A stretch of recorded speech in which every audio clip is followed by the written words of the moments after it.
people that are knowledgeable know that the fight that this country has been waging since its inception is for the central bankers not to take over the country. And that's why people like Andrew Jackson were elected. And that's why people revere people like Thomas Jefferson and others. The takeover has happened, and it's a corporate takeover. Agents of the Bank of England attempted to assassinate President Andrew Jackson on multiple occasions because of his resistance against a private central bank being set up in the United States. And it was something that Abraham Lincoln warned. And this is, by the way, why I believe he was assassinated. This is the Lincoln quote. "The money powers prey upon the nation in times of peace and conspire against it in times of adversity. It is more despotic than monarchy, more insolent than autocracy, more selfish than bureaucracy. I see in the near future a crisis approaching that unnerves me and causes me to tremble for the safety of my country. Corporations have been enthroned. An era of corruption will follow, and the money power of the country will endeavor to prolong its reign by working upon the prejudices of the people until the wealth is aggregated in a few hands and the republic is destroyed." Wall Street has killed Main Street. So I know how unpopular it is to be seen as helping banks right now, especially when everyone is suffering in part from their bad decisions. I promise you, I get it. Up until about the Kennedy assassination and the beginning of the war in Vietnam, the United States is a very powerful engine for world progress. It's the assassinations, the Kennedy assassination, and the others in the 1960s, the beginning of the Vietnam War, and the beginning of the absolute domination of the Wall Street group over every other interest. Nobody else counts except the Wall Street money masters. That has now made the United States into no longer a force for progress, but something very different, often a force for destruction in the world. The military-industrial complex has taken over the country along with the Wall Street gang.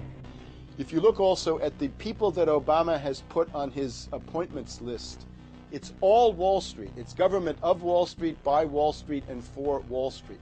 There's nobody from heavy industry. There's nobody from the auto sector, nobody from Silicon Valley, nobody from big oil, nobody from defense, no labor, no women, no retirees, no small business, nothing. It's pure Wall Street. The only people who have a voice in Obama's councils are Wall Street finance oligarchs. That's all there is. Nobody else counts for anything under Obama. It's the most extreme Wall Street administration we've ever had.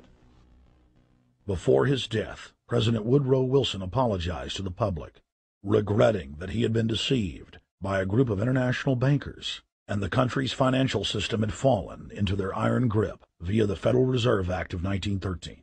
Whether sought or unsought by the military-industrial complex, the potential for the disastrous rise of misplaced power exists and will persist. Dwight D. Eisenhower, he warned the people that the military-industrial complex was taking over the country. Only 3 years after leaving office, President Eisenhower's prophetic warning concerning the threat posed to our system of government by the military-industrial complex came to pass. President John F. Kennedy had enraged the entire elite network. Now, Kennedy was brought in as somebody who was expected to be a puppet. It was thought that his pro-Nazi father, Joseph P. Kennedy, the bootlegger, the speculator, would guarantee that Kennedy would be obedient to the establishment.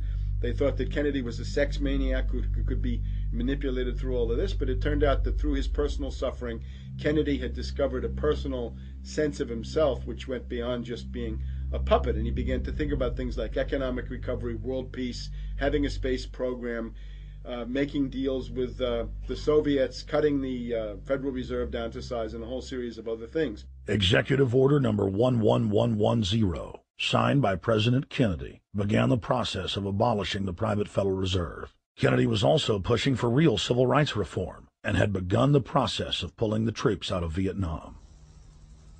The last time you had an actual president was Kennedy. The oligarchs took swift and decisive action. when John Kennedy attempted to take the government back from the robber barons. He was brutally murdered. The message to future U.S. presidents and leaders across the world was clear: do as you're told or die. John Fitzgerald Kennedy was the last true president of the United States. And until the globalists are removed from power, we will never have another real one. The other thing about the American presidency you've got to remember is that this is a puppet post. It's automatically going to be a puppet post. The idea that Obama is somebody who's going to come in and exercise real authority when he's obviously been chosen and given everything that he's got by these financiers. Presidents are now little more than corporate pitchmen who take all the political heat, while the controllers remain in the shadows, safe from public scrutiny. Hip-hop icon KRS-One is not just known for selling millions of albums. He has led a tireless crusade against youth violence and has been a strong voice for human rights. If they controlled it before, what makes you think they're not controlling it now? The country was on a verge of revolution. They threw a black man up. Now we like this. They give him the money, they give him the bundling, they give him vote fraud, they give him the media whores, they give him goons, they even have elected officials making threats to put people in jail if they criticize Obama in public. All of this is the mark of a puppet. And that means that he is a puppet, actually more of a puppet than anybody else, more of a puppet than Mrs. Clinton would have been, even more of a puppet than McCain. He's the maximum puppet that we've had, certainly since Jimmy Carter. They put a black face on the New World Order, and now we all happy. KRS ain't buying it. In the real executive power structure, the president serves the military-industrial complex, itself owned by the international bankers. If there's a revolution, the population just throws out the prime minister or president. The elite stays in power because the public is never aware of who the real enemy is. In Evian, France in 1991, standing before the Bilderberg Group, the apex of the world government power structure, David Rockefeller defined the New World Order as a system of world government serving the international banking elite.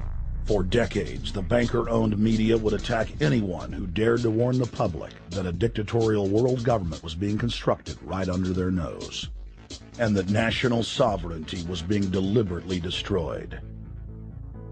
And now, after years of denial, the media and the elite themselves are proudly announcing that not only is world government real, but it is the answer to the financial crisis that they carefully engineered.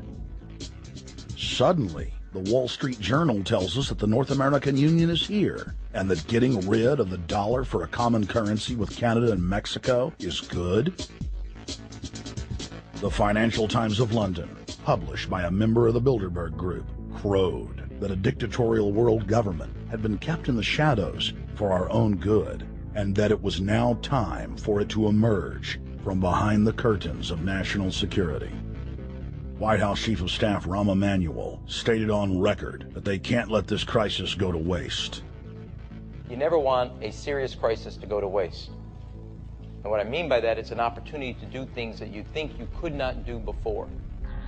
And Henry Kissinger, who gave Barack Obama his first job out of college, told national television that the economic collapse was a great opportunity to bring in the New World Order. He went on to say that Barack Obama was the perfect person to sell it to the world. But he can give a new impetus to American foreign policy, partly because the reception of him is so extraordinary around the world.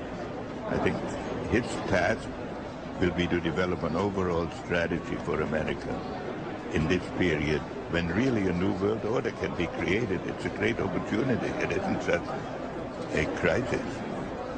In June of 2006, our team traveled to Ottawa, Canada, to gather intelligence on the shadow government's agenda for the coming years. I think that's the Queen.